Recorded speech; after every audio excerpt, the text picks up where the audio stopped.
Good afternoon, everyone. I'm Kim. And I'm Gabby. And we just want to take a moment to welcome everyone here today and thank you all for being here. We know it's not easy to get away on a Monday in the middle of the day, but we so appreciate that you're all here in support of the Mikvah of the Upper East Side and here to honor Sarah. So thank you. Thank you. Good afternoon. The mikveh is crucial for the existence of any Jewish community, as it is the foundation of our families, our holiness, and our survival. It is the very source of the Jewish people's continuity. We are extremely grateful to Chabad for bringing our community the most beautiful mikveh in the world. In Judaism, we are encouraged to beautify every mitzvah. The Schwalbe Mikvah here on the Upper East Side is a shining example of this concept. Thank you all so much for coming. Nothing is coincidence. And when I looked at the calendar, I realized that tonight, the 11th of Cheshvan, which starts this evening, is the yahrzeit of Rachel Imenu, Rachel, our matriarch. In fact, right now in Israel, it's already the 11th of Cheshvan. Thousands of people are gathered at her resting place in Bethlehem, praying. And I just want to share with you a little bit about Rachel's story. It was a tragic one. Many of us are very familiar with it. But it was also a story filled with hope and love and aspirations. Rachel, think about Rachel, what it conjures in your mind. She was beautiful. She fell in love with her husband Yaakov at the well. What is it about those wells and Jewish people falling in love? I was thinking we should really build a well in the middle of Manhattan. But it's no coincidence, mikvah, well.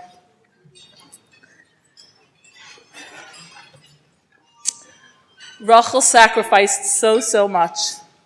First, when her and her husband were about to get married, her father Laban tricked Yaakov into marrying her sister, her older sister Leah.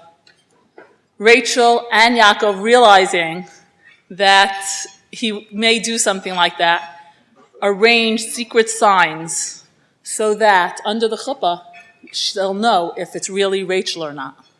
Yaakov would know.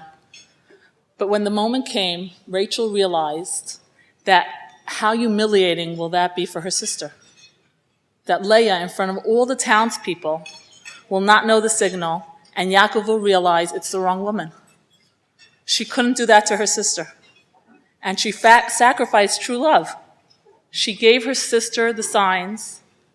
She was veiled, Leah. Yaakov had no way of knowing. He asked for the signals, and Leah knew them. Yaakov didn't find out about the deception until later. Rachel had no way to know if Yaakov would really turn around and marry her too, as he did. Moving along, Rachel prayed to Hashem for a child for so long. Finally, she was blessed with Yosef, and then her second child, she sacrificed her life, giving birth to Binyamin. On the way, this happened on their way traveling into Israel, and Rachel was buried on the roadside where she gave birth, Beis Lachem. Till today, that's where her burial place is. You'll see it driving on the road from Jerusalem to Hebron. She made the ultimate sacrifice of being put to rest somewhere other than her eternal resting place near her husband in Ma'arat HaMachpelah in Hebron. Why was she buried on the roadside and not in Hebron with her husband?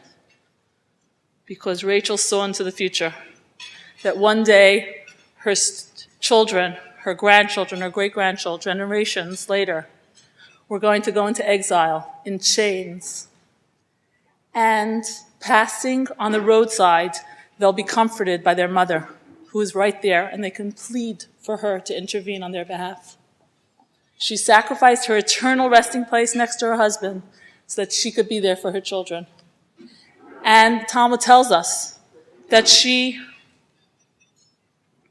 when the Jews were taken into exile bitter exile, in chains, children, women, men, everybody. They pleaded to Hashem to intervene on their behalf. And Avram Avinu and Yitzchak and Yaakov and Sarah and Rivka and Leah all heard their children crying. And they each stood before Hashem and begged him to intervene for their children. But Hashem did not listen.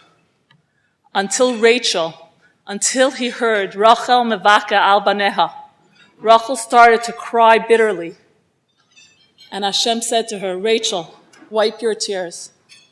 I promise you, for what you did, what you sacrificed, everything just for your children, so too I will also. And I will promise you that I will bring your children back home. They will not be in this dark gullus for long. This is who Rachel is. This is the energy of tonight. This is the energy of Jews right now, standing in Kever Rachel, praying for the safety of Jews all worldwide, for Rachel to intervene and beg Hashem for mercy, to keep Jews everywhere safe, particularly our brothers and sisters in Israel, particularly our soldiers defending life, so that every one of us can be safe. I'm going to ask everybody, we're going to open this afternoon with a psalm so that together, as we're united here, members from all our community come together in holiness as we celebrate Mikvah. And we join hands with women and men worldwide as they celebrate and pray to Rachel on this day of mercy. We're also going to dedicate today's prayer to the founding father and visionary Peter Schwalbe, who named the mikvah for his parents, Jacques and Hanna Schwalbe, Yaakov and Hanna Schwalbe, Shlomo Yitzchak ben Hanna. So please join me in Kapitel Chaf. Lamanatseach Mizmor LeDavid, Yancha Adonai B'Yom Torah, Yisagepcha Hashem Elahei Yaakov, Yishach Ezracha Mekodesh U'Metzion Yisadecha, Yiskarkom Mechazecha V'Elatzma Yidash Nesela, Yiten Lecha Kol Vavecha V'Tzchazcha Yimale, Nirana B'Yeshu Secha V'Shem Eloheinu Nigdal. Kol Mashal Secha Atayadati, Ki Yeshia Adonai Shei Kachai, Eshev Yuminai, Eila Varecha Ve'ela Basusim, V'Anachnu B'Shem Eloheinu Nasker, Hemer Karu V'Nafalo, V'Anachnu Kamnu V'Nisadat. Adonai Haishia HaMelech Ya'anenu B'Yom Kareinu. I remember learning at a very young age that there could not be a Jewish community without there being a mikvah. Masada, when they barely had any water, they were fighting for their lives, and they discovered 2 mikvahs. My grandmother, my great-grandmother would go in the middle of the night and have to break the ice down the well, but they still did it. It was non-negotiable. Every single dish, every single glass, every single piece of silverware went into the mikvah. There was just no question about it. Wherever we are throughout history, mikvah has been center stage in Jewish life, always very private, but always there. If a community doesn't have enough funds for a mikvah, a Torah, and a synagogue, mikvah takes precedence over all of them. Jewish life cannot go on without a mikvah. It wasn't enough just to build a mikvah. This had to be the nicest mikvah. But thank God, with the help of the community, the support of the entire community, we persisted, and we opened the mikvah.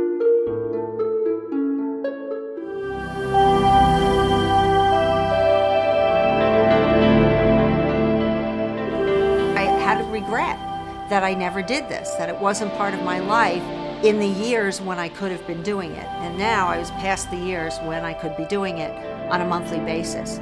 And I expressed this to Hanna one day, and she said, we could learn, and it actually has more meaning if you do it, and you do it in one great night after you've learned as an adult at your stage of life. And we did. We learned together.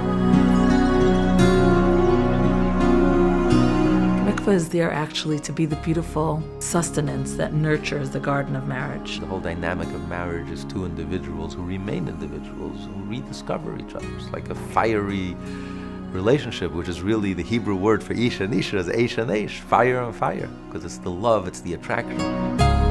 If you only have Eish and Eish, Ish and Isha, man and woman, then they consume each other. But when you add the Yud and the Ish and the man and the Hey and the Isha, which is God's name, you're bringing Hashem into the picture, you're creating that healthy sense of boundaries and respect. What makes it a mikvah? Its connection to natural waters.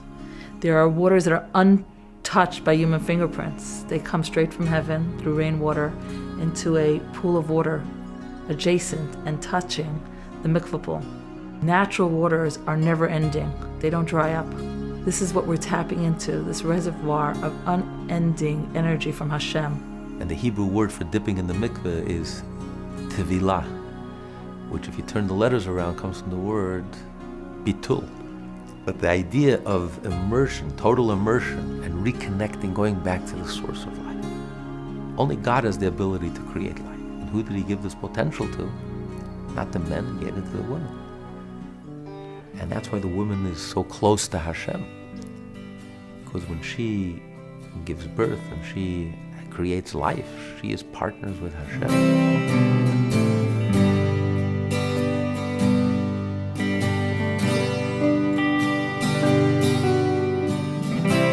The Schwalbe Mikvah here at the Chabad house is magnificent. I was so shocked when I walked in the first time. It's all Jerusalem stone. It's beautiful and it's spa-like. Hi. Hi, Erica. How are you? Good, thank God. How are you? Thank God. Do you want a bath? A bath, please. Okay. I'm a member, by the way. Oh, perfect. No problem. The cleanliness is always perfect. The bathrooms are perfectly clean. The mikveh itself is extremely clean. It is comfortable and it is warm. There were beautiful robes. You have your own place to prepare before. I remember the first time going through the process of what we had to do to prepare. And it was serious. It wasn't anything casual, where I had to take off all my makeup and take off all of my nail polish. And they had everything that one would need to be comfortable there. I was guided every step along the way, so I knew what I was doing. And that made it much more meaningful. Very discreet. It's very embracing. It's immaculate. Very luxurious. I feel like this one is very in tune to what a woman would need. The whole countdown to mikvah, a woman's cycle is over and then she counts 7 days, is really going back to the DNA of creation. Where each of those 7 represents the 7 sefirot. And one by one, she's tapping into each one of those levels. She's then, on the 7th day, ready to immerse and tap into the real feminine energy, malchut, leadership. She is bringing that light that only she can bring. You feel very special when you go there. It's individualized, it's very personal, very holy. Everything is there to help a woman facilitate her experience, to be able to touch and tangibly feel the godly energy that surrounds her. The mikveh itself has a dome ceiling, which is painted like a sky, that it really facilitates a woman's prayers going straight up to Shamayim, to heaven, to pray for healthy children, an easy pregnancy, an easy delivery. Protecting the household, protecting your children. It's kind of like a Band-Aid. The mikvah is just a reminder that family is first and protecting our family. I can always close my eyes and picture it. And it was this beautiful, complete sense of belonging and freedom and joy. That's the secret of mikvah, that it's something that's beneath the surface, but it's what empowers everything that happens in our lives. Gave me inspiration to create that nice environment in my home. It's just something that's, I like to call non-negotiable. A very sacred and personal and private moment and a private connection to the religion. This is a chain that goes all the way back to the first woman ever, Chava. We have the ability to continue that chain. I feel it's a link that I'm continuing, and hopefully, God willing, my kids, when they get married, their wives will do it, my daughter will do it. When my daughter Elizabeth went to the mikveh, I felt unbridled joy. And I felt so proud of her as a young woman that it was important for her to go and have this experience. And I just felt nachas. I felt so much nachas and happiness that not only did she go and want to go, but she had this incredible transformational experience there too. It's such a beautiful experience. No Jew should miss out on. It's a very important part of the community, that we depend upon it for a community to exist. Every mitzvah individually has so much strength to it. Every time you choose to go to the mikvah and tap into this divine energy, you're bringing a gift to yourself and to your family.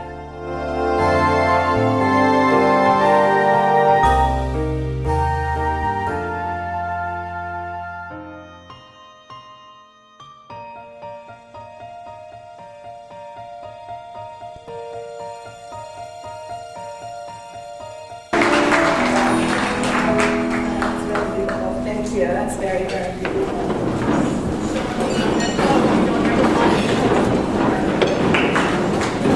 Presented to Sarah Wasserman in honor of her dedicated service to the Jacques and Hanna Schwalbe Mikvah.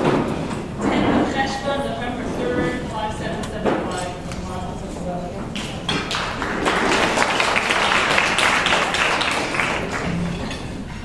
Hashem has made our paths cross. You with me. You and each member in our community, and I shall follow your path to be brother.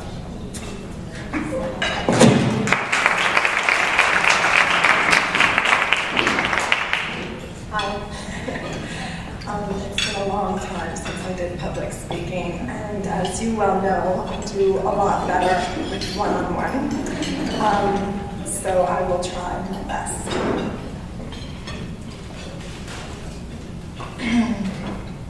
So I want to thank everyone for coming to be here today. My friends Rashi and Miriam and my sister-in-law, Malka, and everyone who took time out from a very busy Monday morning to come to a luncheon. Thank you. And I wanted to thank my mother, who unfortunately could not be here today because, as always, she is helping me, this time with my son, so she couldn't come. And I wanted to thank Karen Blum especially, for having called on me many, many years ago to be her sister in Mikvah. And then, especially the first year as I was doing Mikvah, helping me, holding my hand, guiding me. Your friendship and counsel, there are no words. So thank you. And I could not have done the job over so many years without the help from a lot of people, and I'm grateful to all the support that I've had, both physical and just emotionally, that have helped me out. And of course, I have to say that I'm most grateful to Hashem for this close of a position that is so respected in Judaism. I feel that the Rebbe watched out for me. As a student of Luncheon and helped me be in the right time, in the right place, to start with the Krasnyanskys. When the mikveh opened, to see it established and well-liked by so many women. I would like to say thank you to Chani and the Rabbi Krasnyansky, for your support over the years. You worked very hard to establish the mikveh of the Upper East Side, and all the community recognizes the holiness that you have brought into it. The mitzvah of mikveh is a beautiful gift from Hashem, and I feel honored to have had the position of its caretaker for so many years. It is not necessarily the easiest mitzvah to complete, but nothing worth doing ever comes easy, and that is especially true in the world of holiness. I have seen countless examples of women overcoming internal and external obstacles, and have been impressed by women's commitment to the mikveh. For some women, it was some nights, for other women, every time that they came. Whether the timing was inconvenient, there were galas that night, or long nights at work, traveling, in-laws in town for one night, a sick baby, or someone in the hospital. It could have been a personal struggle with public places, or a fear of water, or just it's plain hard to do something after a very long day, or it's cold and rainy. And the determination of the Jewish woman to follow through on her promise to Hashem is really something to behold. Even on the night of Hurricane Sandy, yes, women came, and yes, we were open. It can be hard finding parking, leaving the kids, remembering your money, showing up before we close, and then showering again. I am deeply impressed with the Yer Shemayim of all the women that came, those that came for a short time while they were trying with fertility, or those that came every month because they were not giving up on the commitment that they may have made, or the brides with a sense of newness and expectation, the broad kaleidoscope of what makes up the totality of everyone's experience and everyone's thread in the tapestry of Jews doing mitzvahs. There's something about finding yourself in the water that I have always felt a deep connection with. The Mayim Hayim, the tapping into the one aspect of the world where we can all reach out and touch a little bit of how Hashem reveals himself in this world.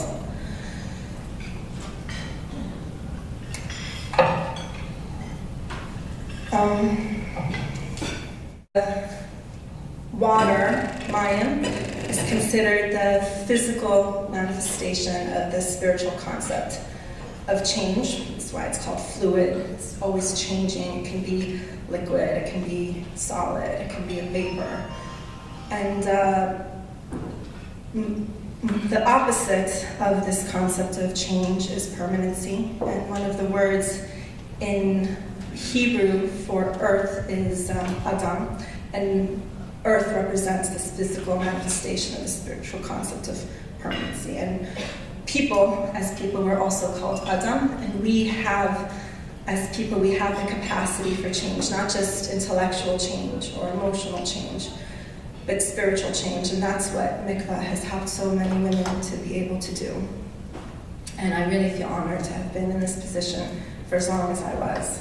And I wanted to leave you all with the same bracha that I gave to every woman who came on every night, that you may be blessed with health and success. That God send you lots of shalom bayis for yourself, for your family. And I only wish the best for everyone. So, thank you.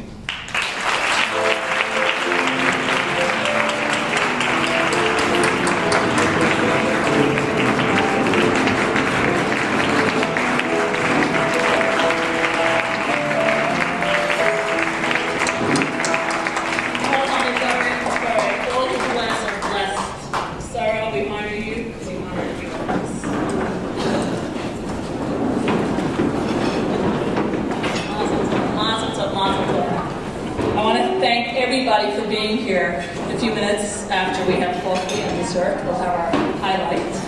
So I'm just going to take this moment to thank all the supporters, all of you, the annual members, everyone that's here, the Rebbitzins, who I didn't name everybody individually, but I'm so appreciative to be able to partner with you in this. And of course, behind every great woman is a great man. So your husbands, the rabbis, we thank them for their support and their partnership and their encouragement, which gives me an opportunity to thank my soulmate, Rabbi Krasnyansky, for being such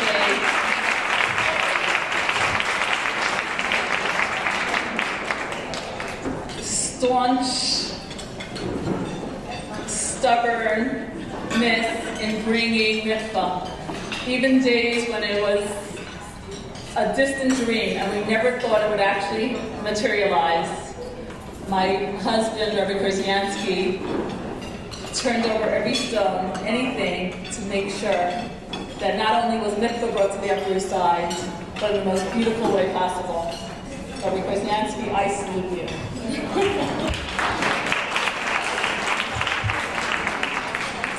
It's very special for me to have my mother here, Mrs. Jacobson.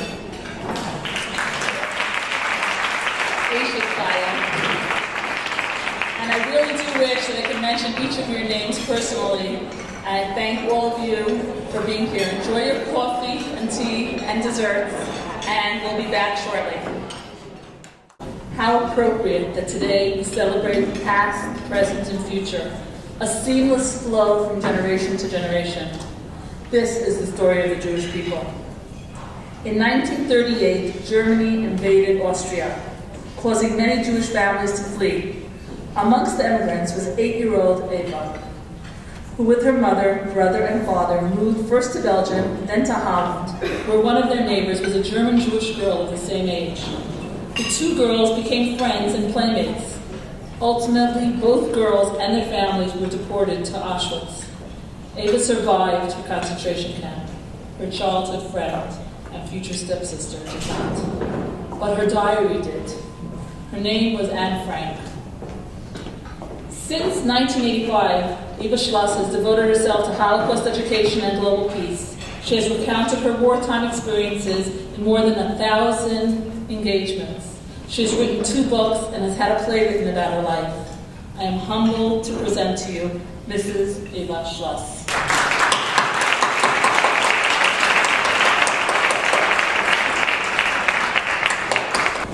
Eva will be in conversation with Marcy Waterman, Managing Director of Sterling Analytics, a legal auditing company, and the CEO of Marriage Management, a strategic divorce consulting group. She is also the New York chair for WITSO, the Women's International Zionist Organization. Let's welcome Marcy Waterman.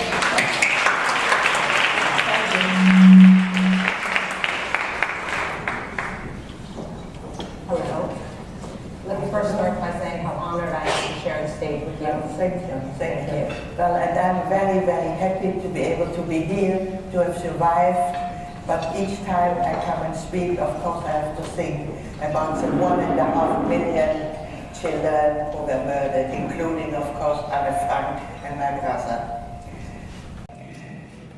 Well, I suppose it makes sense to go back to the beginning. Before we get to Amsterdam, where you finally settled with your family, can you tell us a little bit about your early years before you got to Amsterdam? Our family came from Vienna, beautiful city, lovely country. We were very, very happy. But Austria, of course, was a Catholic country. But I must admit, I didn't experience any anti-Semitism at that time. My first anti-Semitism experience was when I was 9 years old, after Hitler's army marched into Austria and took over, and suddenly the Austrians became even more anti-Semitic than the Germans. Everywhere the swastika flags were flying, and my best friend was actually a Catholic girl, and after school I usually went to play with her on my way home. But after this day, immediately the next day, when I went there again, and the mother saw me, she slammed the door in my face and said, "We will never want to see you here again." I went home crying. I said to my mother, "I don't understand, we didn't have a quarrel." And my mother said, "Well, for Jewish people, life is going to be very, very difficult indeed." We were lucky to get out in time. We lost many, many of our family members who didn't get, not that they didn't want to get out, but they didn't get a visa. And that was really the tragedy of the Holocaust. That by 1938, beginning of 1939, it was practically impossible to get a visa to the free world, including England, America, Australia, Canada. And so Hitler realized nobody wanted Jewish people. So later they decided the only way to get rid of us was to murder us. Although you didn't become family until many years later, can you tell me a little bit about who Anne Frank was as an 11-year-old girl, who you were, what were your similarities, what was your relationship like? Well, eventually we were able to settle in Amsterdam already during the war. It was February 1940. There's of course more to it, but we have a limited time. And we moved to a big open square where there were many apartments on the square, and there was no gardens, yards for children to play, so the children came out to play from all the neighborhood on this beautiful big square. And I, of course, as well. And one day a little girl came to me, introduced herself. She was well brought up, and she said her name was Anne Frank. And I had just come to the Netherlands. I didn't speak much Dutch. And she said, "I'll take you up to my apartment to meet her family." And she said, "My father will speak German to you." And that was wonderful. He was a very, very gentle, nice gentleman. Never expecting, of course, how close we would become later. And we became friends, but I was really a tomboy, so I was quite shy through my experience already. Anne Frank, the Frank family, came already in 1933, so she was 4 years old. She hadn't experienced any discrimination yet. She was very much outgoing and as well quite vain. She was interested in her hairstyles and clothes, and I really didn't care much about all that. I was quite wild. I had an older brother, and he was a gentle, kind child, and I was more the wild one. And Anne was as well already quite interested in boys. When I told her that I had an older brother, she said, "Oh, I only have a sister," and she asked me when can she come to my apartment to meet my older brother. But my brother wasn't really interested in girls yet. He was a wonderful musician. At 4 years old, he could already play piano.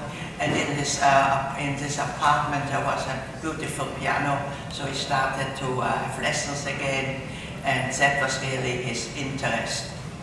And we were very, very happy in Holland. The Dutch people were very, very friendly. I made very many friends. I went to school and I settled down. I got a bicycle, which was very important there. And life seemed to get back to normal again. But it didn't last long. In May, at night we heard on the radio, we put it on, that the Germans were trying to invade the Netherlands. And it was indeed a 5-day war. The Dutch gave in immediately. They couldn't fight the big German army.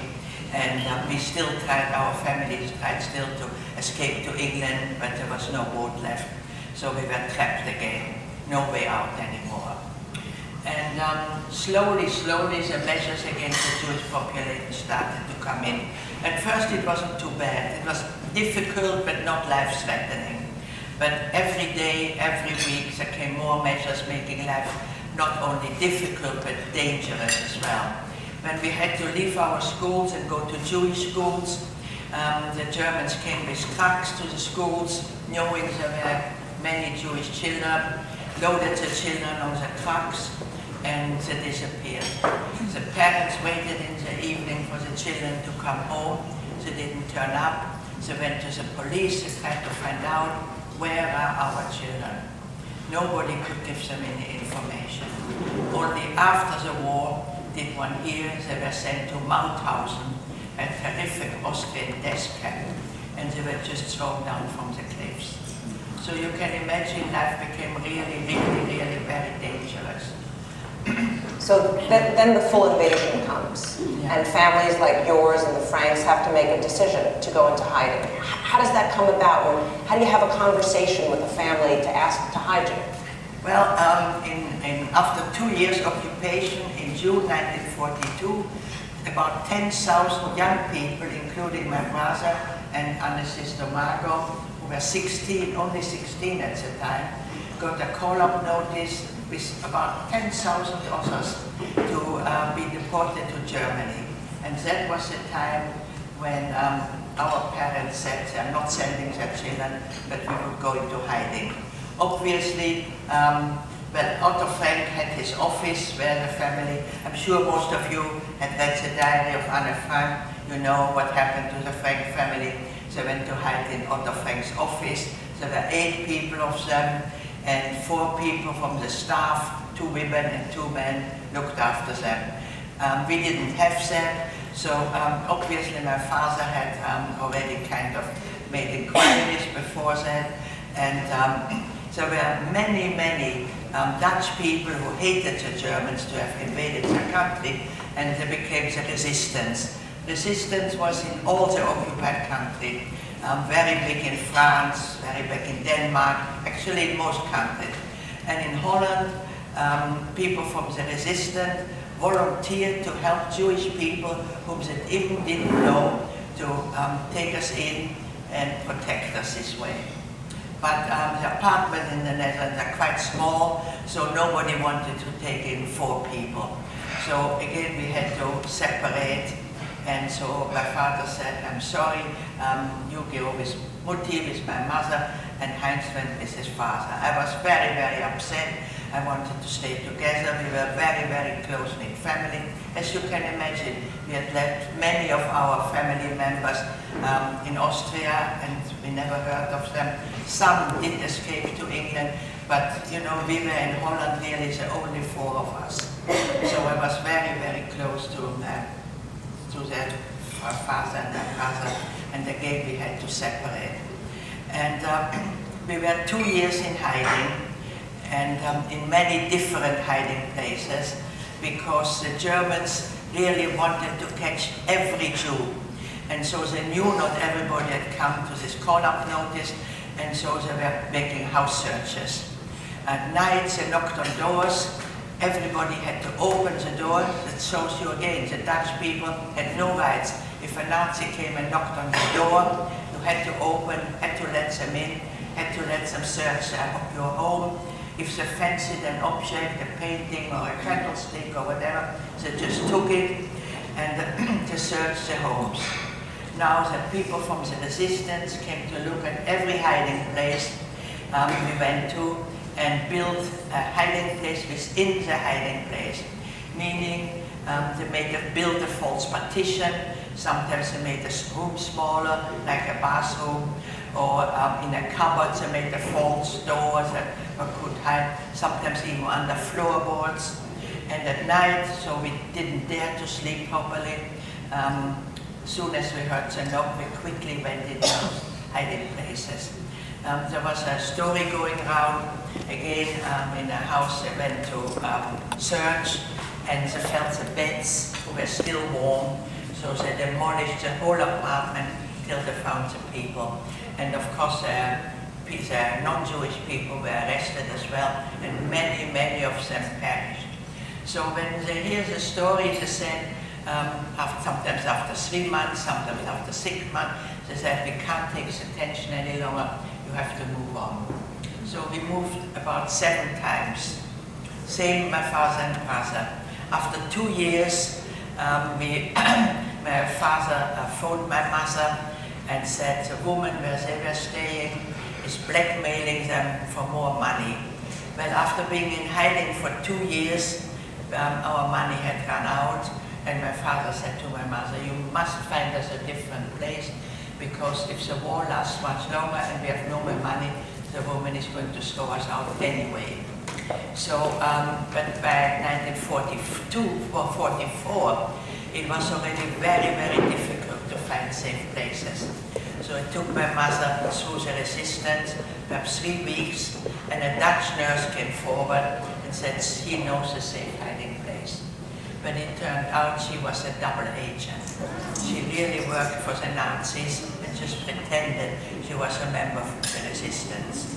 So again, in a nutshell, my father and mother moved to this address, and it happened to be just round the corner from where we were living at the time, hiding.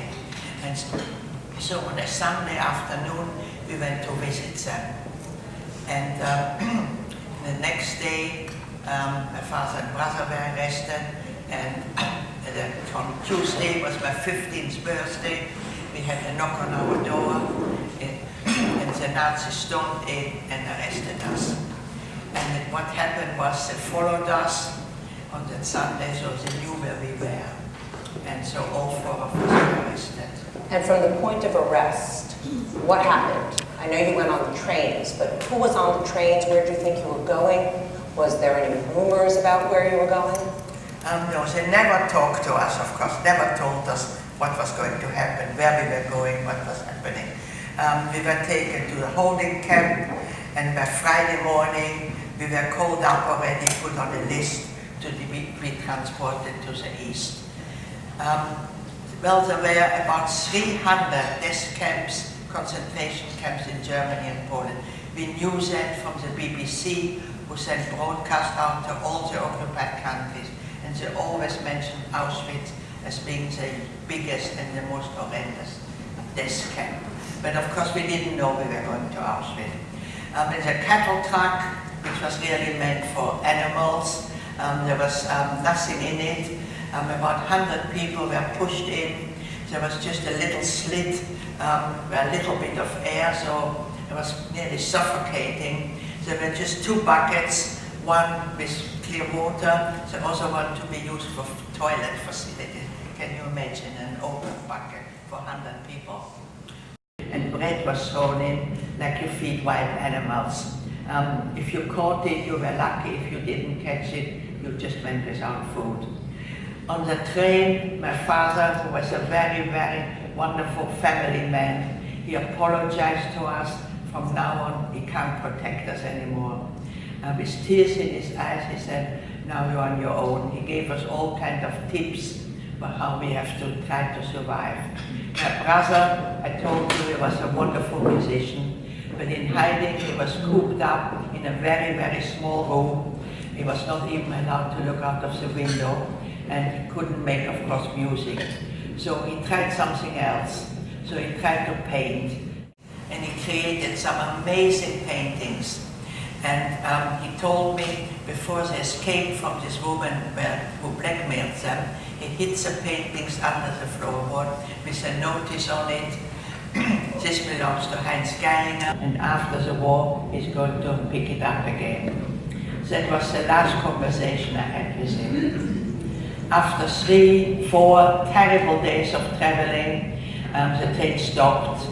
And we heard shouting and dogs barking, and the door was slid open, and rouse, rouse, down, down, and we jumped down, and we looked around. It was a beautiful May day, and we were on a platform, and with big signs, Auschwitz, Auschwitz, and we knew what this was. That was the biggest death camp. So I was just 15, and I must admit, I really thought my life on earth was going to be finished within perhaps a few hours. You can imagine how we felt. So everybody started crying and screaming. The next command, men and women to different sides. Again, the farewell of husbands and wives, fathers and daughters. My father took my hands and said, God will protect you, Evetje. And then he walked away with my brother. We didn't know what was happening to them. Then we had to stand in rows of 5, and there appeared Dr. Mengele. Have you heard that name? He was a camp doctor. He was actually a really medical professional doctor, but he wasn't there to help people. He was there to decide who was going to live and who was going to die. Auschwitz was a horrific camp, but at least there was a selection, and at least you had a chance. We didn't know this, of course, at the time. We only learned that later. Treblinka, for instance, near Warsaw, was a camp where transports came many from Holland as well. There was no selection. Everybody went through a long tunnel immediately to the gas chamber. A few years ago, a book came out in Holland where a non-Jew had made a search of all the transports from Holland, and I found many names of many of my friends the same age who just went to Treblinka and were murdered. At that time, of course, we didn't realize that there was a selection, that we had a chance still to live. But Mengele came, stood in front of everybody, and decided this side or this side. About half of our transport, Dutch transport, were going to the other side, not into the camp. Any child, any baby, any older person, you didn't ask their name, their age, it just depended how you looked. And luckily, my mother and me went to the right side. We entered the camp, were herded into a huge barrack. Next command, undressed completely naked. And the SS was walking around, laughing at our embarrassment, as you can well imagine. Then all our hair was shaved. Then we had to go in front of a table where we had to give our details. And next to our name was put a number, and we were all tattooed on our arms. And we were told, you are not a human being, you're just like cattle who gets a number. If ever we want you, you're only going to be called out by your number. All terrible degradation. And while this happened, with great pleasure, this is what I object really, you know. They were there to, had to do things, but they had so much pleasure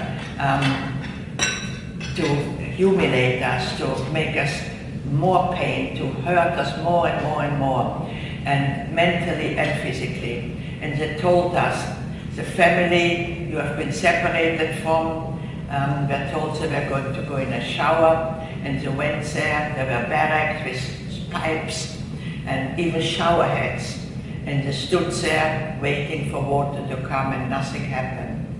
And they started to feel dizzy and couldn't breathe properly, and within 10-12 minutes everybody had fallen to the floor, because instead of water this poisonous Zyklon B gas was entered.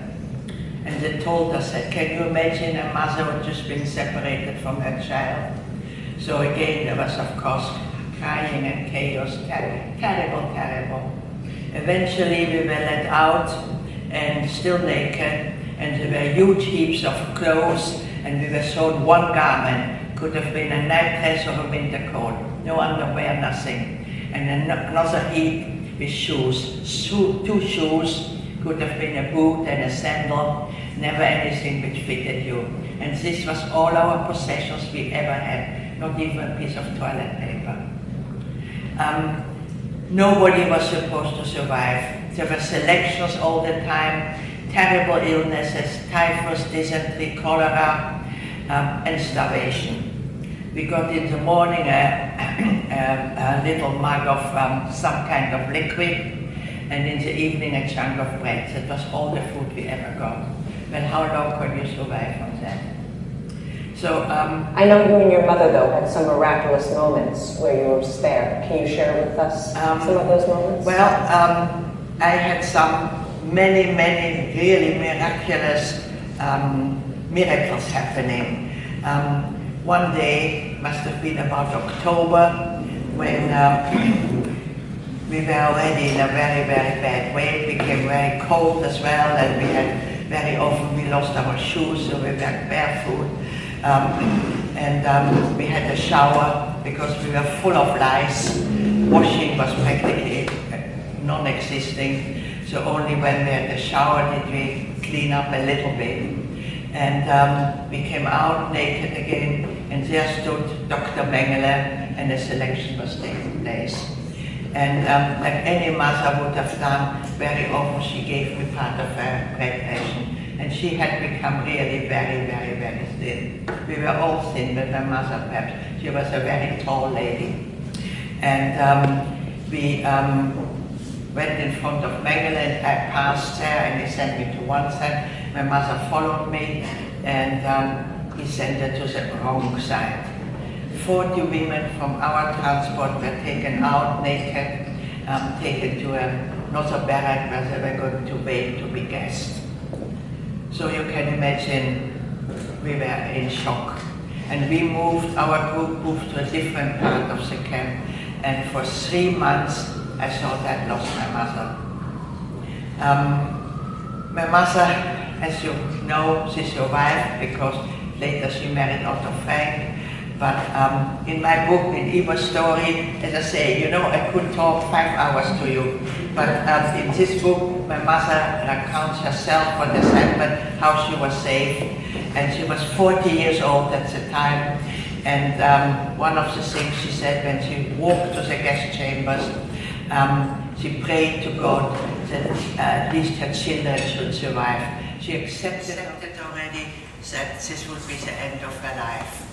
But miraculously she was saved, and she lived another 57 years long afterwards, and 27 years married to Otto Frank, and really a very happy life. Another miracle happened in Auschwitz when I was nearly on the point of giving up. I was starving, I had open toes, frostbite, and I started to be infected. My father came to see me.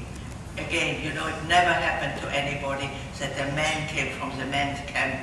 And of course he asked me where Mutti was, my mother, and I told him she had been gassed. You should have seen this man going to bits, falling to pieces. But, you know, I didn't know any better. But it became December, January, and again, miraculously, my mother had survived and we were reunited. The Russians were approaching and the Germans became very, very scared, and every day they took tens of thousands of people from the camp and walked them into Germany and Austria. After the war, those were called the death marches, because most people perished. Again, by luck, miracle, luck, and what you want to call it, my mother and me stayed behind. Everybody actually even volunteered, because the rumor had been spread when the Germans were leaving and the Russians coming, they were locking up the barrack and burning people alive in it. Well, nobody wanted to be burned alive, so people even volunteered to walk away with the Germans. But most of those people perished, of course. And my mother and me, just again by luck, stayed behind and were liberated by the Russians. I just want to stop for a second. You keep referencing luck, but clearly there had to be more than luck. I'm just curious, was it your faith, your perseverance, the way you were brought up? What gave you that ability not to give up, but to keep moving on? And you're 15 years old. How do you find that? 15 years old, and you know, we had such a beautiful family life before, and I really wanted to experience that. So I really wanted to stay alive. I'm a Taurus, by the way, very stubborn, and I never give up. And it paid off. But Primo Levi, who was as well an Italian scientist who wrote many wonderful books, and he said he knew when somebody was going to die, when they've given up hope. You know, our body was nothing anymore. Only through very, very strong mental perseverance did you have a chance to make it. How did you find out that your father and your brother had perished? Well, that comes a little bit later. We were liberated by the Russians. It's 27th of January. I don't know if it's here too. In Europe it is Holocaust Memorial Day. This January will be the 70th anniversary of this liberation. One morning we woke up and it was very quiet, and the Germans had all disappeared, taking again most of the inmates with them. And we were about 10 days on our own, and then the Russians came. And they looked very, very, very well after us. I know in America and in the world they are not very popular, but you know, the Russians fought like lions. Without this courage of the Russians, the war would have lasted much, much, much longer. The whole war was actually fought, besides then in 1944, when the D-Day invasion was fought on Russian soil.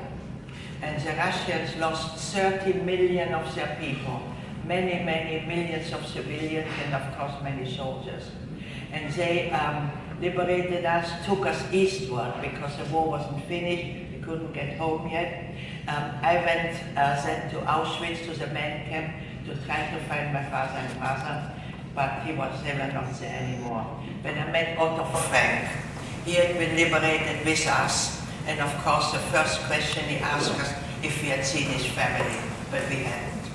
So then the Russians took us away from the fighting, and we traveled for 4 months, all the time in trains, till we ended up in Odessa. And there we waited for the end of the war. And when that came, there was great jubilation, of course, and we realized we had survived. But of course we were very anxious to get back to find out what had happened to the rest of our family. So after a long journey again through the Mediterranean, up through France, we ended up back in Amsterdam. And we were very, very lucky. We were able to get in our apartment, because it wasn't really our apartment. My father had rented a furnished apartment.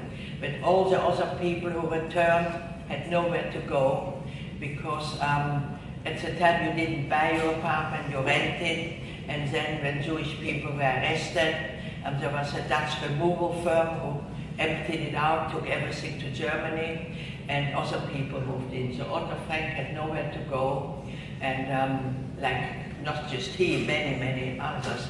And he stayed with me, Gies, who was one of the helpers, and he came to visit everybody who'd been in camps to find out if they knew what had happened to his family. And one day he came to us and told us about the devastating news that his wife and his 2 girls had perished. He was 57 years old at the time, and when he left, he looked like a ghost. And you know, we felt so sorry for him. And then we got a letter from the Red Cross only in July, telling us that both my father and brother had perished in Mauthausen, this terrific Austrian death camp, several days before the American army came to liberate that camp. Well, that was for us our last straw. And you know, I had hoped, I told you I'd survived in the hopes that life would get eventually back to normality. But when I realized it will never ever happen, I became very depressed, very miserable, and I hated everybody, and I had a really very difficult time. And Otto Frank came very often to us. He was of course very lonely. And my mother had never earned a living before. She had to earn a living, so Otto helped her a little bit. And one day he came again with a little brown parcel in his hand, and he said, I must show you something. And he opened it very carefully, and I think you can guess what it is. It was Hanna's diary. And this little book gave him a purpose in life. He was so proud of it. He showed it to everybody, and eventually he met a history professor, a lady, and she said, you know, you have to publish it.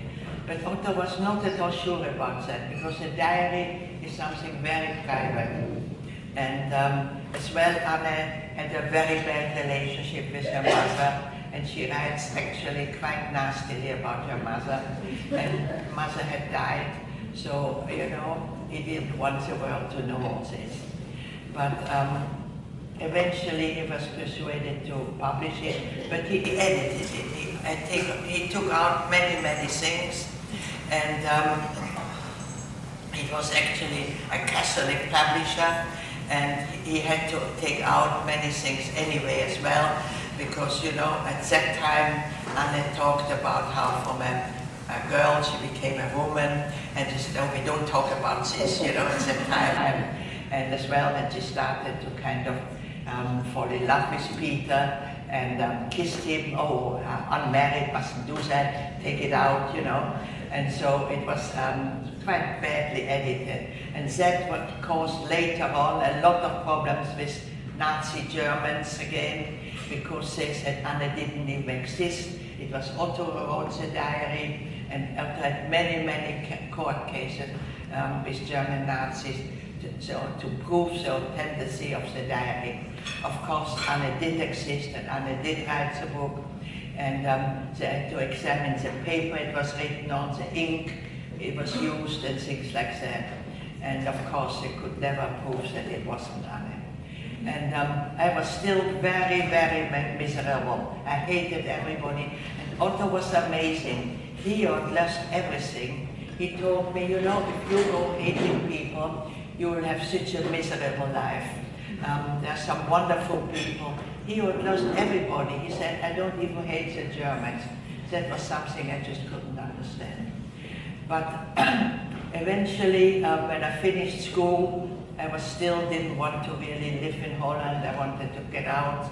And Otto and my mother decided I should become a photographer. And I didn't really care what I was going to do. And like I said, I didn't want to stay in Holland, and Otto knew somebody in London who had a photographic studio. And he saw to it that I got a job there as an apprentice. So in 1951, I went to London for a year, and I lived in a little boarding house where an Israeli young man had come to study economics. And we became good friends, and we both didn't have any money, and we went for long walks. And after about 6 months, he said to me, Eva, I've fallen in love with you. Let's get married and start a new life. When I'm finished studying, let's go back to Israel. And I said, no, thank you, because I have a widowed mother in Amsterdam, and when this year is over, I have to go back to her, and I wanted to go back. And well, he thought he'll see. And then Otto Frank, he kept a bit an eye on me, came over to see how I was doing, and I told him that, and he said, well, your mother and me have fallen in love as well, and once you got settled, we like to get married. So I went back to this young man and said, now we can get married. So that happened. We married in 1952, and Otto and my mother married in 1953. But you know, we didn't really know each other. I didn't tell him at all who I was, what had happened, not a word about it. He didn't tell me what happened to him, who he was. I told him I was Dutch, which I wasn't, and he told me he was Israeli, which he wasn't. He was a German refugee, and you know, through all this experience, good to see some things don't really change. Experience, we were really very, both immature in love or in anything, you know. But obviously it was the right choice, because we are married now 62 years.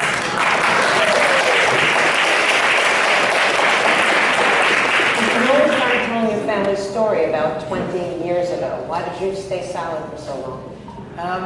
Well, when I came back from the camp, I was desperately to talk about my experience.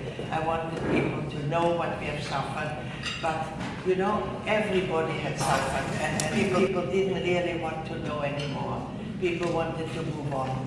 So they said, if you are a Holocaust survivor here or the child of a Holocaust survivor, you will have heard that from your parents that we wanted to talk, but the world didn't want to listen. Only much, much later, when they started to question us, we had suppressed it. For years I had nightmares, but I saw everything in front of me. It was like a mirror which was inside me. And I was still shy, I was still really not myself. But I just couldn't speak about it. And I didn't tell my children. We got 3 daughters, which were, this is a nicer part of the story. Otto Frank had 3 beautiful little granddaughters, our daughters, and he was very, very proud of them. He always had their photos, and his poker was the first one to show it to them. But for my children, for our children, it was difficult as well, because he always talked about Hanna.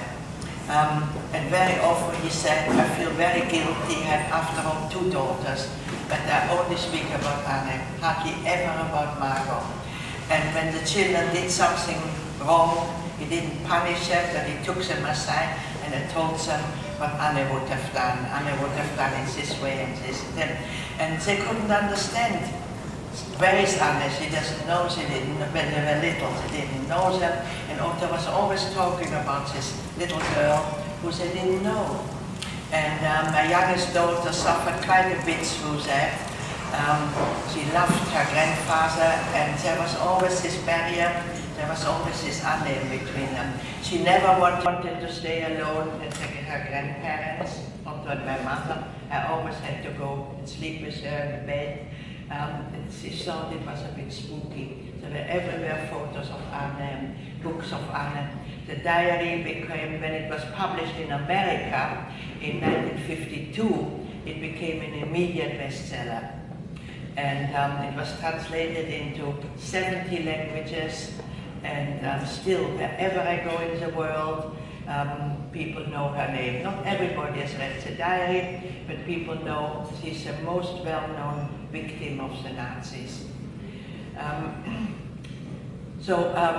In 1986, you know, in Amsterdam, it became a museum, a house, and thousands and thousands of people came to see it, especially American, after the book came out, came to knock on the door, and Otto was always very willing to show people around. And in Amsterdam, they decided not everybody can come to see the house, so they made a traveling exhibition. And that for the first time to England in 1986. And it was a very, very big event, the first time about the Holocaust was talked about it. And of course, my mother and me were invited. And Ken Livingston, the mayor at the time, invited us to come. And when I got there, he said, come and sit with us at the head table. It was an audience of about 200 people and a platform, and there were about 6 people, all talking about how important it was to teach the Holocaust, to remember, and so on. And at the end, he said, and now Eva will want to say a few words. I can tell you I wanted to crawl under the table. I had never spoken about anything in public, and certainly not about the Holocaust in front of a great, great crowd. So I got up, and I didn't know what to do. And eventually, everything what I had suppressed came flooding out, and they couldn't stop me. And that was for me really a watershed. From then on, the exhibition traveled to different towns in England, and they always asked me to open it. Well, I couldn't speak freely. My husband wrote the speech for me, which I read badly, and each time I had to take a tranquilizer, and it was really, really very, very hard. But then people said to me, you know, you have such an interesting story yourself, and you should write a book about it. And this is Eva's story. There's I've got much, much more. I just touched on certain things, and there are lots of very wonderful pictures in it. When I wrote this book, has been translated as well into about 10 languages, not like Hanna's 70 languages, but it's really a very, very interesting book. We have some outside for you. Please buy a copy there. I've all signed them already. And perhaps you have still some questions now. I didn't give you much chance. You can write off very easy. But in closing, you are a hero. You're a hero to everybody in this room. You stand as a true testament to the Jewish people and perseverance and faith. And I just would love to ask you what you would want to impart to us. What do you tell our children? How do you want us to remember the Holocaust and to make sure that it's never forgotten? Well, you know, survivors are a little worried when we are not around anymore, that people will stop talking about it. And of course, some people say it's the second generation who will take over. But first of all, it's not quite the same. If you hear it from a person who went through, it's different. And then I think many of them, I know our daughters won't be able to do it. They've been fed too much about it already from Otto, you know. They want to move on. Perhaps the grandchildren will do it. With them, I'm much more open to talk about it. But it's still not the same. And it is really very, very important not to remember, not to forget. I know Jewish people won't forget, but it's the other people who have to know, the non-Jewish people. Because like we know, if we look around, there is again a lot of discrimination, a lot of prejudice, and we don't know what the future will bring. And only through learning history have you the chance of not to repeat it. And that's why it's really very important to talk about it. And as well, I'd just like to tell you another little story, if we still have time. You know, Anne Frank said in her diary many, many wise things, but as well, when she died, she would like to live on.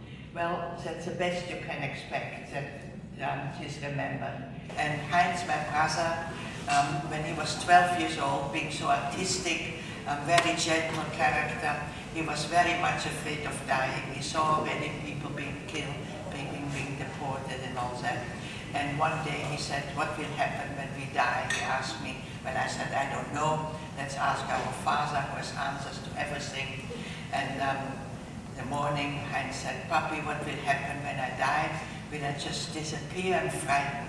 And my father said, well, when you have children, you will live on in your children.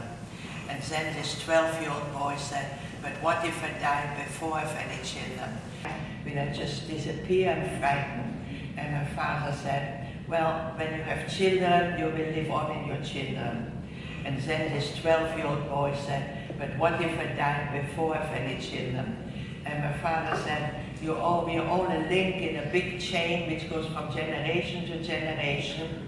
And anything what you have done in your... Got his diary from Hanna, my mother and me remembered the paintings of Heinz.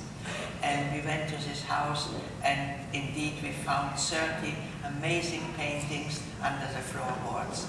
A few years ago I donated them to the Resistance Museum in Amsterdam, and they're exhibited, and so many, many people can see it. And as well, we're sold out of it. I wrote a book called The Promise, a promise to my father and Heinz that he won't be forgotten about his life. And in many events here, where we had the time and the possibility, we have copies of the paintings and we displayed them. And the rabbi said, and people were very, very interested, very moved, he said, we should try to make copies of them so that people could buy them. And this is, of course, very important that so 6 billion people who die are remembered in the world.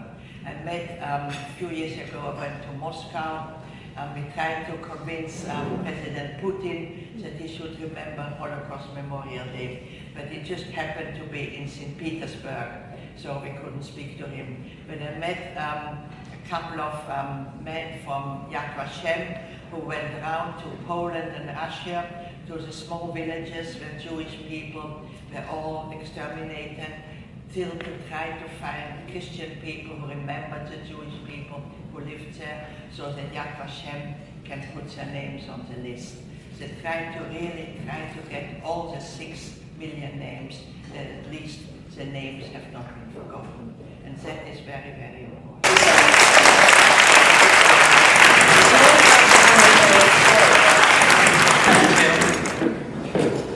After hearing your words, the real message for each of us to take to heart is to make sure that every single one of us is that child that remembers, that carries on that link and that chain, that does something proactive to continue that chain forever and ever.